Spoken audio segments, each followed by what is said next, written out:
Welcome to Chillin' 101. We hope this video helps. You start by confirming prerequisites. Riot Client and Valorant must be updated so files match expected versions.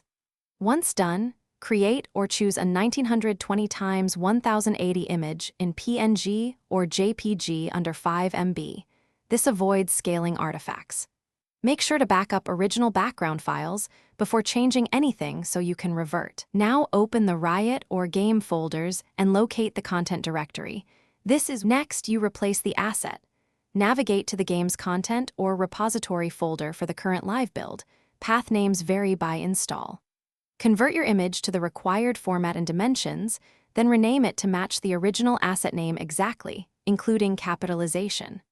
Once renamed, copy and overwrite the original file. Make sure the game is closed while you do this.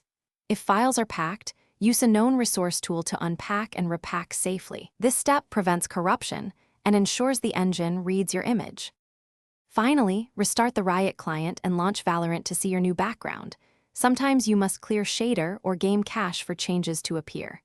If the custom image doesn't show, restore your backup and try again with a simpler file to isolate the issue. Make sure file names and game version match. Permission errors can block overwrites, so run the client or file manager as administrator when necessary. If problems persist, revert to backups and retry each step methodically.